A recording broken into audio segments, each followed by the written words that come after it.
지난주 본문에서 다윗은 사울에게 블레셋과의 대치 상황으로 인하여 낙담하지 말라고 이야기하고 자신이 저를 대적하겠다, 자신이 전장으로 나아가겠다라고 이야기를 합니다. 그리고 다윗은 사울에게 약속한 대로 골리앗을 죽이기 위해 전장으로 나아갑니다. 그런데 우리가 지난주 본문에서 살펴봤지만 전장으로 나아가기 전에 사울은 다윗에게 자신의 갑옷, 투구, 칼을 주려고 했으나 다윗이 이게 어색한 거예요. 왜냐면 군사적 훈련을 받지 않았고 맞지도 않았기 때문에 그것을 버려두고 자신의 방법대로 전쟁을 준비합니다. 그래서 그는 시내에 가서 돌 5개를 골라서 전장으로 향합니다. 골리앗이 이제 다윗에게 점점 가까이 가고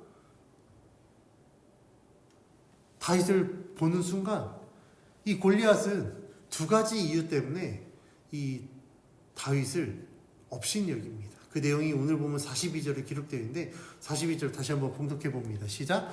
그 블레셋 사람이 둘러보다가 다윗을 보고 업신여기니 이는 그가 젊고 붉고 용모가 아름다움이라.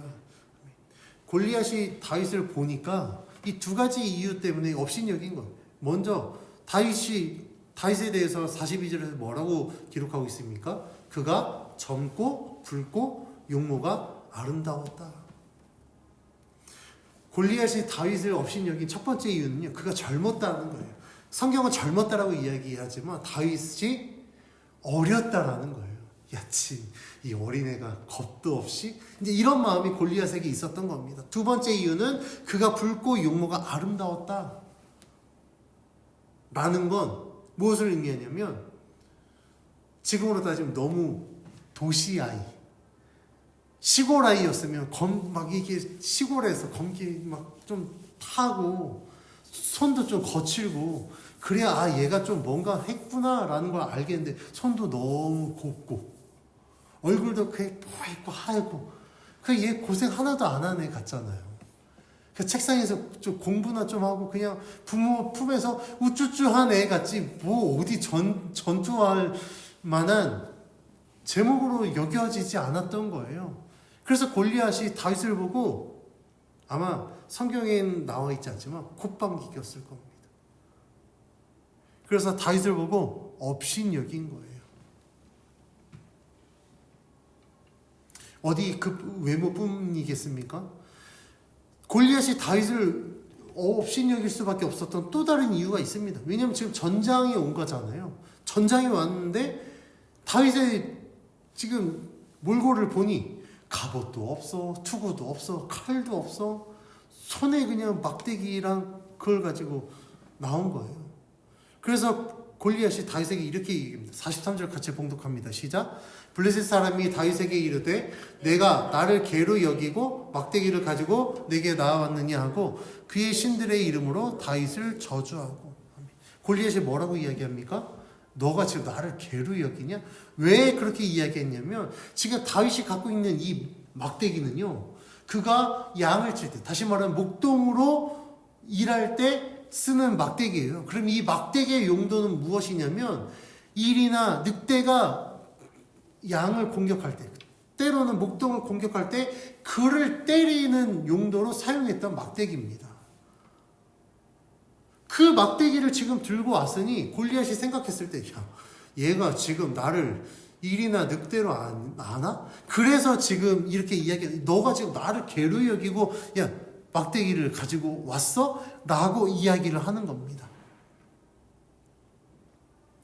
그래서 너무 어이가 없고 너무 화가 나니까 골리앗이 자신의 신들의 이름으로 다윗을 저주합니다. 왜 이렇게 하냐면 이전에도 말씀드렸듯이 고대 근동의 전쟁은 단순히 민족과 민족, 나라와 나라와의 싸움이 아니라 그들이 믿고 섬기는 신과 신의 싸움이었거든요. 그래서 그들이 전쟁을 할 때 그들은 신의 이름으로 전쟁을 합니다. 그래서 출정식을 가질 때에도 신의 이름으로 그들을 전쟁터로 보냅니다. 그러니까 골리앗도 지금 겉으로 봐서 블레셋이 이스라엘 대적하는 것 같지만 지금 그들은 그들이 믿고 있는 그들의 신의 이름으로 나온 거예요. 그래서 골리앗이 다윗을 보고 이 어이없는 이 상황을 보고 너가 나를 없인 여기냐? 나의 신의 이름. 대표적으로 우리가 살펴봤지만 다곤신이 있으니까 다곤의 이름으로 내가 너를 저주한다 라고 이야기를 하는 겁니다. 골리앗이 자신의 신들의 이름으로 다윗을 저주한다라는 건 이제 전투가 임박했다는 걸 의미해요. 왜냐하면 이전에 우리가 본문에서 살펴봤지만 골리앗이 이끄는 블레셋과 이스라엘이 서로 진을 치고 대치만 하고 있었어요. 골리앗이 이스라엘을 업신여기고 막 놀리기만 했지 본격적인 전투는 시작되지 않았거든요.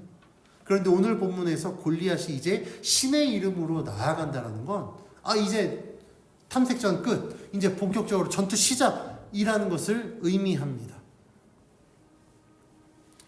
골리앗은 다윗과의 전투에서 당연히 자신이 이길 거라고 생각했을 겁니다. 왜냐하면 키 차이도 있고 덩치 차이도 있고 힘의 차이도 있고 무엇보다도 중요한 건 얘는 군사가 아니었던 거예요. 그냥 양치는 목동이었고 나는 어려서부터 전투를 위해서 훈련받은 용사이니까 당연히 자신이 이길 거라고 생각했습니다.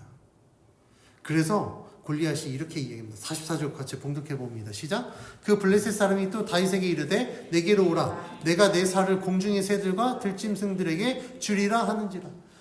당연히 이길 거라고 생각하고 야, 너 나에게 와. 그럼 내가 너를 죽여서 네 살을 공중의 새들과 들짐승들에게 내가 주겠다라고 이야기를 합니다.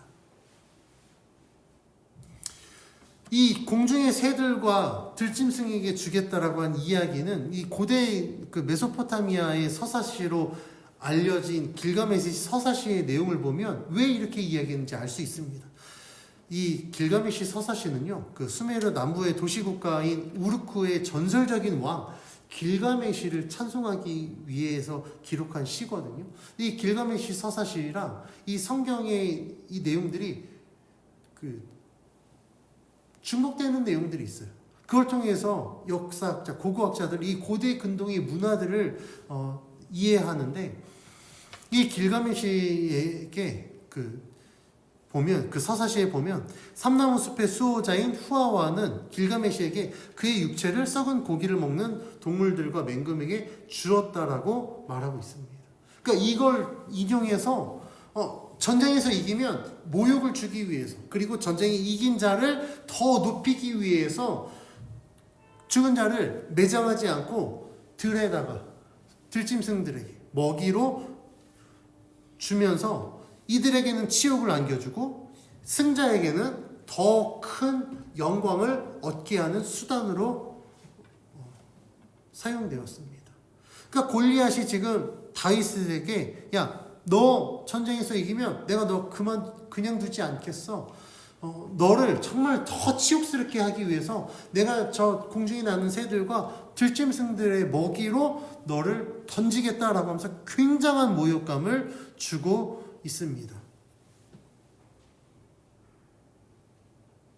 이 골리앗의 이야기를 들었을 때 이전에 다른 이스라엘 군대들은 어땠습니까? 그를 두려워했어요. 그 누구도 그를 대적하지 못했습니다. 근데 다윗은 전혀 달랐어요. 다윗은 전혀 두려워하지 않았습니다. 다윗이 두려워하지 않은 이유는 지난주 설교에서 말씀드린 것처럼 무모함이 아니라 근거 있는 자신감이었습니다. 다윗의 이 근거 있는 자신감은 무엇이었습니까? 다윗은요, 이미 이전에도 하나님이 자신을 지키고 보호하셨던 그 은혜들을 경험했던 자였어요.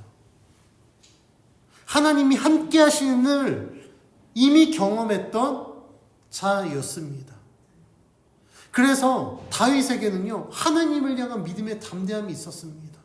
골리앗이 아무리 외치고 아무리 모욕하고 아무리 조롱할지라도 다윗은 그를 두려워하지 않았어요. 왜냐하면 하나님이 나와 함께 하시고 하나님이 이전에 나를 지키셨던 것처럼 지금도 지키실 것을 다윗은 믿고 신뢰했기 때문입니다. 그래서 다윗은요 골리앗에게 이렇게 이야기합니다. 45절 같이 봉독합니다. 시작. 다윗이 블레셋 사람에게 이르되 너는 칼과 창과 단창으로 내게 나아오거니와 나는 만군의 여호와의 이름 곧 내가 모욕하는 이스라엘 군대의 하나님의 이름으로 내게 나아가노라. 아멘. 다윗이 뭐라고 이야기합니까? 야, 너는 칼과 창과 단창으로 나에게 오지만 나는 너에게 그렇게 가지 않아. 나는 여호와의 이름으로 내게 나아간다라고 이야기를 합니다. 세상적인 관점에서 다윗의 대응이 굉장히 무모할 수 있어요. 왜냐하면 칼로 상대하는 자를 대적하려면 똑같이 칼이 필요하잖아요. 아니요, 칼보다 더 강한 무엇인가로 상대해야만 저들을 이길 수 있는 게 세상의 가치관입니다. 세상의 원리예요. 그런데 지금 다윗은 어떻습니까? 지금 자기보다 키도 훨씬 크고 엄청난 창과 무기로 무장한 골리앗을 상대하겠다고 하면서 고작 물맷돌, 돌 5개, 막대기? 그래놓고 한다는 말이 여호와의 이름으로 나아간다? 이건 세상의 원리, 힘의 원리로는 도저히 납득할 수 없는 상황입니다. 그런데 다윗이 이렇게 이야기한 이유가 있습니다. 이렇게 나아가는 이유가 있어요. 왜 그렇습니까? 다윗은 이미도 하나님께서 이리와 늑대와 곰의 발톱으로부터 자신을 지켜주셨던 은혜들을 경험했습니다. 물론 다윗이 목동으로서는 이리를 기가 막히게 물리치는 어떤 능력을 소유해서 그랬다고 말할 수도 있어요. 그런데 다윗은요 그렇게 이야기하지 않습니다. 뭐라고 이야기하냐면 여호와 하나님께서 나를 지켜주셨다. 여호와 하나님께서 이리와 곰의 발톱으로부터 나를 보호해 주셨다라고 다윗이 고백하고 있거든요. 그러니까 다윗은 하나님을 믿으면 어떠한 상황에서도 하나님이 나를 지켜주실 것이다 라는 믿음의 확신이 있었습니다. 그래서 다윗에게는 가장 확실한 방법, 바로 나를 지키신 여호와의 이름으로 지금 골리앗을 대적하고 있는 겁니다. 이 다윗과 같이요, 하나님을 믿는 자는 정말 때로는 세상의 가치관으로는 이해할 수 없는 아주 무모하고 황당한 결정을 할 때가 있습니다. 요즘 사람들이 자주 사용하는 언어를 표현하자면 굉장히 비현실적인 삶을 사는 거예요. 왜냐하면 현실적인 대응이 필요한 시기에 말도 안 되는 걸 가지고 대안이라고 이야기할 수 있다라는 겁니다. 그런데 이 현실적인 상황에서 비현실적인 방법으로 대응하는 이 사람들의 차이는 무엇이냐면 하나님을 믿느냐 안 믿느냐의 차이예요. 하나님의 살아계심을 믿고 하나님이 함께 하심을 경험한 자들은요 하나님을 절대적으로 신뢰합니다. 왜냐하면 하나님을 믿었을 때 하나님은 반드시 역사하신다는 걸 경험했거든요. 이전에도 경험했기 때문에 그러한 믿음으로 하나님께 나아갑니다. 그래서 하나님께 모든 걸 맡겨드려요. 하지만 하나님의 존재를 부정하거나 하나님을 믿지 않는 자들은요 하나님이 살아계심을 일단 믿지 않고 인정하지 않고, 그러니까 당연히 하나님이 어떻게 역사하시고 하나님이 어떻게 일하시는지 그들은 알지 못합니다. 그래서 눈에 보이는 것들만 쫓아가는 거예요. 현실적인 문제, 현실적인 대응을 해야 된다라고 그들은 생각을 합니다. 그래서 저도 제 주변에 믿지 않는 사람들과 이야기를 해보면 제가 갖고 있는 삶의 가치관하고 그들의 가치관이 굉장히 많이 충돌하더라고요. 그래서 제 주변의 불신자들이요 저에게 이야기할 때 굉장히 비현실적인 사람이라고 이야기해요. 저는 인정합니다. 난 비현실주의자야. 왜냐하면 하나님 자체가 현실적으로 어떤 세상의 어떤 논리로 설명이 불가능해요. 그래서 제가 사람들한테 이야기할 때 저는 지금까지 경험한 하나님의 은혜를 근거로 내가 왜 이렇게 비현실주의자가 되었는지를 설명을 합니다. 그들에게는 비현실적일지 모르겠지만 저한테는 그게 가장 현실적이거든요. 왜냐하면 제가 경험했잖아요. 그리고 제가 산 증인이잖아요. 그러니까 그걸 통해서 나는 이런 가치관으로 살아라고 이야기를 합니다. 이 비현실적인 가장 대표적인 예를 한번 들어보면 요즘 사람들의 가장 큰 관심사가 뭘까요? 뭐니 해도 머니겠죠. 돈이겠죠. 물질입니다.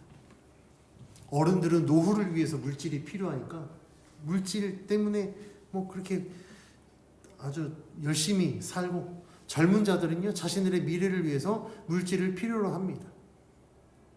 제 주변에도 보면 한 달에 월 500 이상 버는 사람들 많아요. 그런데도 불구하고 만족하지 못하더라고요. 그래서 뭐 주식도 하고 코인도 투자하고 뭐 월 500 이상 버는데 뭐 퇴근 후에 뭐 투잡 쓰리잡 뛰고, 그래서 뭐 더 벌려고 노력하는 사람들 굉장히 많이 있습니다. 근데 그 사람들의 기준에서 보면 저는 그들의 수입의 반도 안 되거든요. 월 수입이. 근데도 만족하는 저를 도저히 이해를 못 하더라고요. 그래서 제가 이야기합니다. 사람의 욕심은 끝이 없어서 많이 벌면 벌수록 더 벌고 싶을 거다. 500만 벌면 좋겠어요 라고 이야기했을 때 500 벌어봐라. 그러면 700 벌고 싶어 할 거고, 700 벌면 1000 벌고 싶을 거고, 1000 벌면 2000 벌고 싶을 거고, 사람의 욕심은 끝이 없다. 그래서 저는 무엇인가를 취하면 사람의 욕심은 더 많은 것, 더 좋은 것을 취하려고 하기 때문에 그 욕심이 끝이 없다라고 저는 경고합니다. 그래서 저는 물질에 대한 욕심을 버리고 살아간다라고 이야기를 해요. 실제로도 그렇습니다. 그래서 제가 제 주변 사람들한테 너에게 물질은 뭐냐라고 물어봐요. 저에게 있어서 물질은요 최소한입니다. 저는 살아가는 데 있어서, 생계를 유지하는 데 있어서 최소한만 있으면 돼요. 막 최고급 안 먹어도 되고요. 최고급의 집에서 안 살아도 돼요. 그냥 바람 피하고 비 피할 수만 있으면 집이면 되고요. 먹고 살 수 있는 에너지 원만 되면 저는 뭐 그렇게 뭐 좋은 음식 안 먹어도 됩니다. 그래서 저는 물질에 대한 욕심을 안 갖고 살아갑니다. 그렇게 살다 보니 하나님이요 정말 필요한 만큼 채워주시더라고요. 제 삶에서도 그랬고요. 제 목회에서도 하나님이 그렇게 역사하셨습니다. 제 주변의 개척교회들이요 물질적으로 굉장히 많이 어려워해요. 왜냐하면 저희처럼 이렇게 상가교회는 아무것도 안 하고 정말 숨만 쉬어도 임대료 관리비 한 달에 나가는 돈이 그만큼 되거든요. 근데 참 감사하게도 다른 주변의 개척교회들이 굉장히 물질로 어려워하는데 저는 저희 교회는 아직까지 물질로 어려워하지 않습니다. 저희 교회 어렵지 않습니다. 아직도. 저희 교회 성도 수의 숫자의 5배, 10배 된 교회들 굉장히 물질로 어려워하는데 저희 교회는 성도 얼마 없어도 물질적으로 어렵지 않습니다.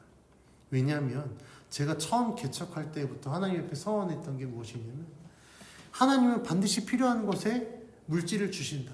저는 그 하나님 믿고 신뢰하거든요.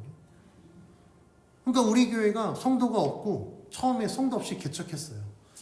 헌금하는 성도가 없었다니까요. 근데 저에게 문 안 닫았습니다. 왜냐면 하나님이요 필요하니까 정말 생각지도 않은 방법들로 하나님이 물질을 채워주시더라고요.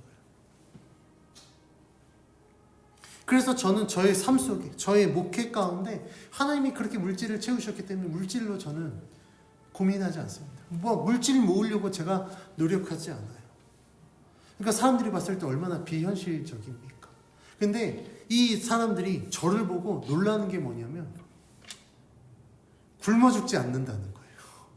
분명히 자기들보다 수입이 적고 자기들보다 식구도 많은데 굶어 죽지 않고 사네? 근데 자기네들은 아둥바둥 사는데 분명히 자기보다 돈 없는 저의 모습을 보면 삶의 만족도가 너무 높다라는 거예요. 더 여유로운 거예요. 그래서 제 주변의 사람들이 저한테 물어보더라고요. 어디 꿈쳐둔 돈 있으세요? 아니면 아버지가 뭐 그래서 아니 없어. 물려받은 재산 없고 꿈쳐둔 재산 없어. 그 차이가 뭐냐면 하나님이 있기 때문에 그래요. 하나님을 믿는 자는요, 뭔가 뭐 갖춰져서 뭔가 내 손에 쥐어져서가 아니라 그런 게 없어도 하나님 한 분 때문에 담대히 살아가는 겁니다. 왜냐하면 필요할 때 하나님이 채워주실 것이고 어려울 때 하나님이 도와주실 것이며 나를 지켜주시기 때문에 그런 거 걱정하지 않아요. 내 스스로 나를 보호하려고 하지 않습니다. 내 스스로 막 나를 책임지려고 하지 않아요. 왜냐하면 가장 완전하신 전지전능하신 하나님께서 함께 하시기 때문에 그렇습니다. 지금 다윗이 이런 믿음을 가지고 골리앗을 상대하고 있는 거예요. 자신을 지켜주셨던 하나님, 더 나아가 이스라엘을 지켜주신 하나님, 출애굽시키시고 광야에서 지켜주셨으며 약속하신 대로 가나안을 정복하게 하신 그 조상의 하나님께서 지금 자신과 함께 하셔서 저 눈앞에 여호와를 모욕하고 여호와의 백성을 모욕하는 저 골리앗을 반드시 심판하실 것이다라는 그 믿음의 확신이 있었습니다. 그래서 다윗은요, 칼과 단창으로 무장해서 골리앗을 상대하는 게 아니라 여호와의 이름으로 나아가는 겁니다. 그래서 다윗은 이렇게 고백합니다. 46절 47절 같이 봉독합니다. 시작. 오늘 여호와께서 너를 내 손에 넘기시리니 내가 너를 쳐서 내 목을 베고 블레셋 군대의 시체를 오늘 공중에 세워 땅의 들짐승에게 주어 온 땅으로 이스라엘에 하나님이 계신 줄 알게 하겠고 또 여호와의 구원하심이 칼과 창이 있지 아니함을 이 무리에게 알게 하리라. 전쟁은 여호와께 속한 것인즉 그가 너희를 우리 손에 넘기시리라. 아멘. 다윗은 하나님께서 블레셋을 이기게 하실 것을 확신했습니다. 골리앗은 지금 자기가 이길 거를 확신해서 다윗에게 뭐라고 이야기했습니까? 내가 너의 살을 저 공중에 세워 들짐승에게 주겠다라고 이야기했는데 오히려 다윗이 받아쳤어요. 지금 내가 여호와께서 너를 내 손에 넘기실 것이다. 그래서 내가 너를 쳐서 내 목을 베고 뿐만 아니라 블레셋 군대의 시체를 오히려 내가 공중에 세워 들짐승에게 주어 중요한 사실입니다. 그렇게 주어서 내가 영광 받는 게 아니라 46절에 뭐라고 이야기했냐면 이스라엘에 하나님이 계신 줄 알게 하겠다. 그리고 47절에 여호와의 구원하심이 칼과 창이 있지 아니함을 이 무리에게 알게 할 것이다. 전쟁은 여호와께 속한 것이다 라고 선포합니다. 너무 멋있지 않습니까? 다윗 정말 성경을 보면 존경할 만한 인물인데 저는 이 구절을 보고 너무 존경합니다. 어떻게 이럴 수 있지? 여러분들 이렇게 말할 수 있으세요? 우리는 그 영광 내가 취하고 싶잖아. 내가 인정받고 싶고 내가 막 그 자리에 서고 싶고 내가 누리고 싶잖아요. 근데 다윗은 아니에요. 뭐라고 이야기합니까? 내가 너를 칠 거야. 그런데 그걸 통해서 내가 원하는 건 이스라엘에 하나님 계신 줄 알게 하는 것. 그리고 여호와의 구원은 칼과 창에 있지 아니하는 것. 또한 전쟁은 여호와께 속한 것을 내가 너희와 이스라엘과 온 민족에게 알게 하겠다라는 게 목적이었습니다.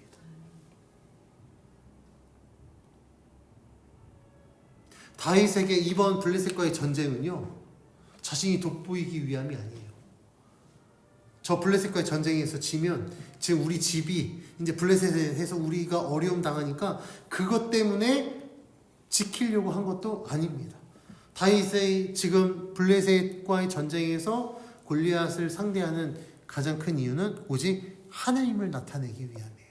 하나님의 구원하심, 하나님이 함께하심, 전쟁은 하나님께 속해 있다라는 것, 이것을 알게 하기 위해서 지금 전쟁을 하는 겁니다. 이 다윗의 이야기를 들은 골리앗이 다윗에게로 가면서 이제 본격적인 전투가 시작됩니다. 그 내용이 48절에서 50절까지 기록되어 있는데 우리 같이 한번 봉독해 봅니다. 시작. 블레셋 사람이 일어나 다윗에게로 마주 가까이 올 때에 다윗이 블레셋 사람을 향하여 빨리 달리며 손을 주머니에 넣어 돌을 가지고 물매로 던져 블레셋 사람의 이마를 치매 돌이 그의 이마에 박히니 땅에 엎드러지니라. 다윗이 이같이 물매와 돌로 블레셋 사람을 이기고 그를 쳐 죽였으나 자기 손에는 칼이 없었더라. 아멘. 골리앗이 다윗에게로 가까이 올 때 다윗은 골리앗을 향하여 빨리 달리며 돌을 물매로 던져 골리앗의 이마를 쳐서 그를 쓰러뜨립니다. 그러나 다윗에겐 칼이 없잖아요. 그래서 골리앗의 칼로 그를 죽이고 그의 머리를 베었을 때 블레셋 사람들이 자기 용사의 죽음을 보고 도망합니다.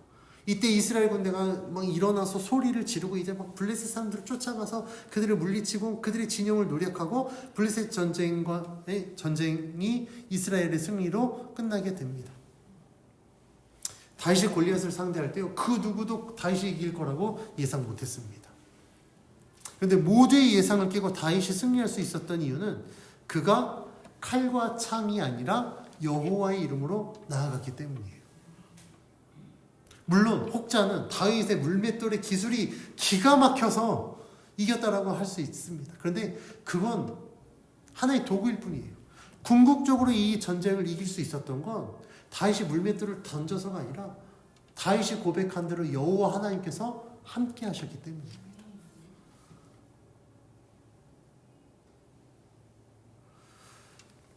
다윗이 승리했을 때 다윗이 이야기한 것처럼 하나님은요, 하나님 자신을 이 전쟁을 통해서 나타내고 싶으셨던 거예요. 하나님이 이스라엘과 함께 하신다는 것. 하나님의 구원은 어떤 세상적인 어떤 그런 도구로서 세상적인 방법으로 이루어지는 것이 아니라 오직 믿음으로 이루어진다는 것. 그리고 하나님이 지키시는 이 이스라엘 백성이 모든 전쟁은 왕이 하는 것도 아니고 장군이 하는 것도 아니며 오직 여호와 하나님께서 그 모든 전쟁을 주관하신다는 걸 하나님은 보여주고 싶으셨던 겁니다. 이 역사에 다윗의 믿음이 결정적인 역할을 했던 거예요.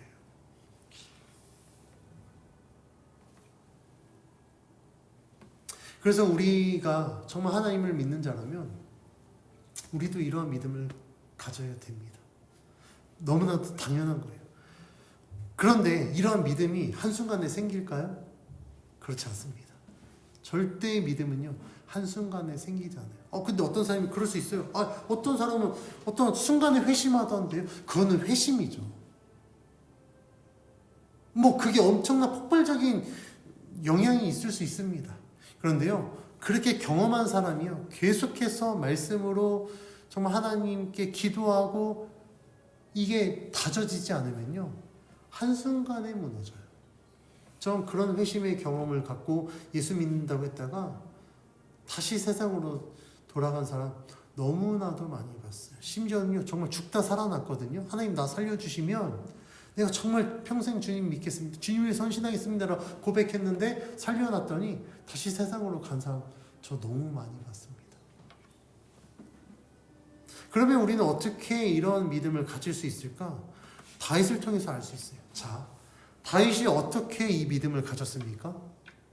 다윗은요, 그가 양을 칠 때 그의 삶의 자리에서 하나님의 역사심을 계속해서 경험했던 겁니다. 어떤 특별한 자리에서 특별한 경험을 한 게 아니라 자신이 항상 일상에서 하나님의 역사심을 경험했던 거예요. 그가 하나님의 이 구원, 하나님의 보호하심을 경험했던 곳은 그의 삶의 자리였습니다. 그러면 이걸 우리들에게 적용해 보면 우리가 하나님의 그 놀라우신 은혜, 구원, 보호하심 그 역사들을 경험하는 건 기도원이 아니에요. 뭐 특별 집회의 자리가 아니라는 겁니다. 어디라고요? 우리들의 삶의 자리라고요. 우리들의 삶의 자리에서 하나님은 얼마든지 역사하고 있습니다. 하실 수 있고 지금도 하고 계십니다. 근데 그럼에도 불구하고 우리들은요, 뭔가 하나님의 은혜는 어떤 특별한 자리, 특별한 시간에만 경험할 수 있다고 착각합니다. 왜냐하면 예전에 그랬거든요. 예전에 진짜 어떤 기도원에 가고 부흥성에 막 특별 부흥 집회 하면 그 부흥 집회 기간 동안에 진짜 막 병이 낫는 것도 봤어요, 저는. 귀신 쫓아가는 것도 봤고요. 기도원에서 정말 귀신 들린 자들 되게 많이 봤거든요. 근데 막 진짜 기도하니까 거품 물고 쓰러지면서 막 귀신 나가더라고요. 막 그런 거 경험하니까 그런 은혜는 거기만 있을 거예요. 아니요, 그렇지 않아요. 물론 기도원 어떤 특별 집회 우리가 시간을 딱 정해놓고 집중적으로 하니까 더 뭐 큰 은혜가 있을 수 있습니다. 그런데 우리가요, 은혜를 생각할 때 두 가지로 좀 구분해야 됩니다. 그런 기도원이나 어떤 뭐 특별한 곳에서 받는 은혜는요, 특별한 은혜예요. 말 그대로 그런 자리, 그런 시간에만 임하는 은혜, 이런 특별한 은혜는 우리들이 일상적으로 경험 못해요. 그런데 이 특별한 은혜보다 더 중요한 건 하나님이 우리들의 삶 속에 베푸시는 보편적인 은혜입니다. 보편적이라고 해서 이 은혜가 가치가 떨어지는 게 아니에요. 보편적인 은혜는 하나님의 은혜는 똑같습니다. 특별 은혜와 보편적 은혜는 다 똑같아요. 근데 이 보편적인 은혜가 왜 더 귀하냐면 정말 말 그대로 보편적으로 우리가 얼마든지 누릴 수 있는 은혜라는 겁니다. 그래서 우리들의 삶 속에서 하나님이 우리와 함께 하시고 우리 가운데 역사하시는 이 보편적인 은혜들을 우리는 매일매일 경험해야 돼요. 그래야만 우리들의 믿음이 더 단단해지고 더 커질 수 있고 성장할 수 있는 겁니다.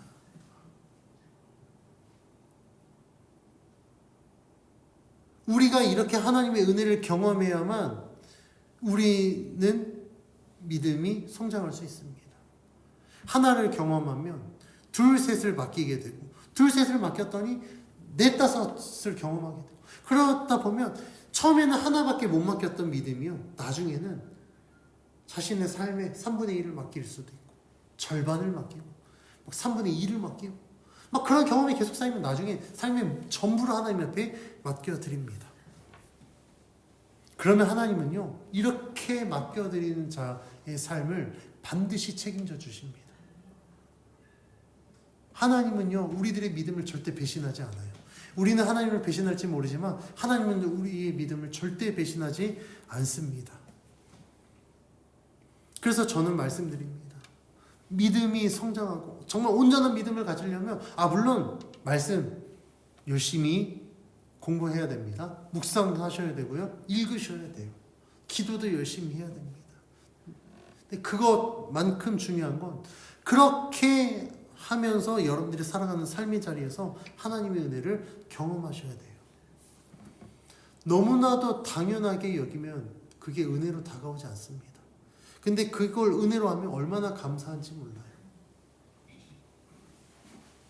제가 사람들한테 이야기해보면 사람들이 저를 좀 유별나다라고 말하더라고요. 저는 되게 그게 당연한 줄 알았는데 사람들이 저를 좀 유별나다라고 이야기하는 것들이 있습니다. 예를 들면 저는 밥 먹을 때마다 하나님께 정말 감사하거든요. 근데 저는 그렇게 굶주린 세대, 저 보릿고개 세대 아니잖아요. 저희 세대. 그럼에도 불구하고 저는 정말 이 흰쌀밥을 먹을 수 있는 게 너무너무 감사해요. 왜냐면 아프리카 아이들 제가 이제 보면 걔네들 정말 먹을 게 없어서 물도 막 꾸정물 먹고 그 물 먹으면 탈날 거 아는데도 물이 없으니까 가축들이 이렇게 용변 본 그 물을 그냥 떠다 마시더라고요. 근데 그런 것들을 보면 이 쌀밥을 먹을 수 있는 게 얼마나 은혜인가. 제가 이제 거의 매일 운전하거든요. 뭐 운전하면 당연히 갔다가 오는 거 당연하게 여길 수 있어요. 그런데 저는 운전대 붙잡을 때마다 하나님 앞에 기도합니다. 하나님 운전합니다. 안전운전하게 하시고 하나님 지켜주십시오. 갔다 오면 집에 도착할 때 늘 운전대 내려놓기 전 하나님, 오늘도 하나님 지켜주셔서 무사히 귀가합니다. 감사합니다. 당연할 수 있어요.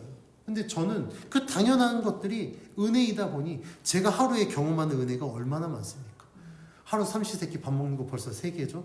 운전할 때 갔다 와서 결혼해서 우리 가족들, 우리 아이들 학교 무사히 잘 갔다 오고, 제가 세보면 하루에 제가 경험한 하나님의 은혜가 20가지가 넘어요. 우리 성도님들 그렇게 감사한 삶을 살고 계십니까? 아마 표정 보니까 아니신 것 같아요. 감사보다 하나님 이거는 왜 안 해주시는 거예요? 도대체 이거는 왜 나를 이렇게 힘들게 하시는 거, 힘든 것만 생각하지 우리가 누리는 은혜에 감사하지 않습니다. 그런데요, 믿음은요, 똑같은 상황이지만 안 주시는 거, 힘들고 어려운 것을 보는 게 아니라 하나님이 지금 나와 함께 하시는 것들을 보고 감사하는 게 믿음입니다. 작은 것 하나에 감사하면 하나님 더 큰 것들로 채워주세요. 안 주시는 거에, 안 하시는 거에 불평불만하면요, 그건 믿음 아닙니다. 그런데 모두가 당연하게 여기는 걸 하나님의 은혜로 여기고 하나님께 감사하면요, 하나님은 그 마음이 얼마나 예뻐 보이겠습니까? 야, 남들은 줘도 너무나도 당연하게 여기는데 너는 이걸 감사할 줄 아는구나. 그래? 그러면 내가 너 원하는 거 내가 이거 줄게. 하나님은요, 그렇게 역사하시는 거예요. 그래서 우리가 그것들을 경험하면서 우리의 믿음이 점점 커지는 겁니다. 그럼 너무나도 당연한 것들을 내가 감사하고 하나님께 맡겨드렸던 것들, 나중에는요, 정말 맡길 수 없는 것조차도 맡길 수 있는 믿음이 생겨요. 왜냐면 어차피 내가 싫으면 안 되니까.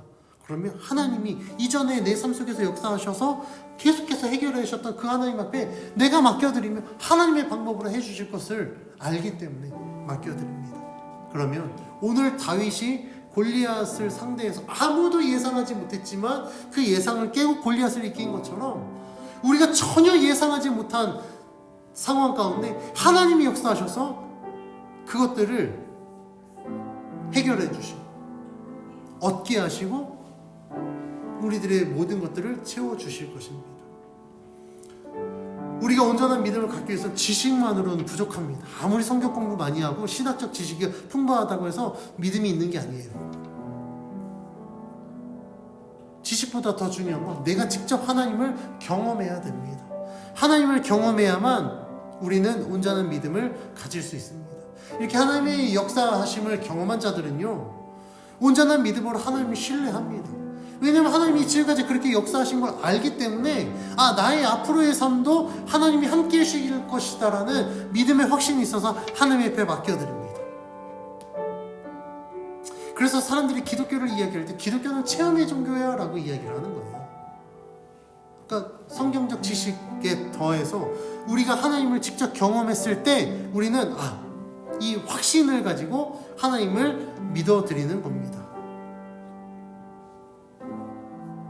그래서 오늘 성경 말씀에서 기록된 것처럼 우리도 다윗과 같은 믿음을 가져야 됩니다.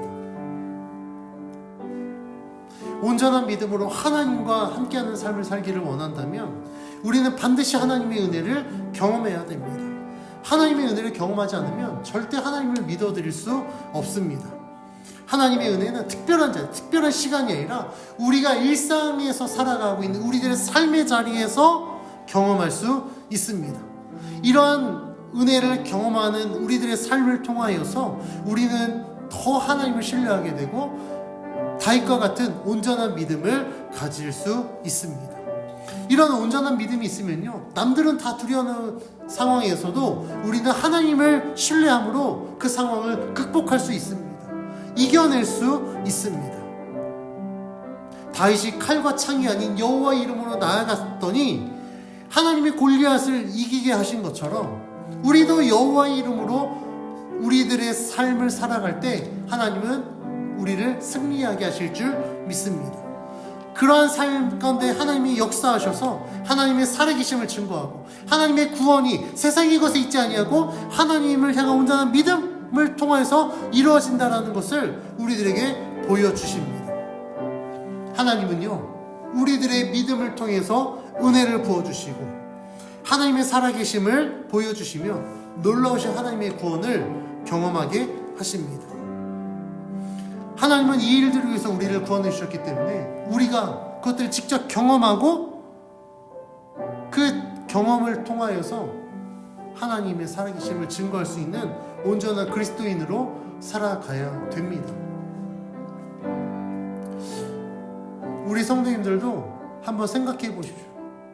하나님이 나에게 베풀으신 은혜가 얼마나 큰지, 그 은혜들의 경험이 계속 쌓이고 내가 그 경험들을 통해서 하나님을 믿어드리면 하나님은요, 정말 내가 할 수 없는 어마어마한 문제의 상황 가운데서도 하나님의 살아계심을 우리들에게 보여주실 것입니다.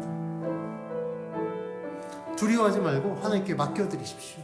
하나님을 온전히 믿어드리십시오. 하나님이 역사하실 수 있도록 우리가 믿어드리면 하나님은 말도 안 되는 방법으로 골리앗을 이기게 하신 다윗과 같이 우리들의 삶 가운데 함께하여 주실 줄 믿습니다.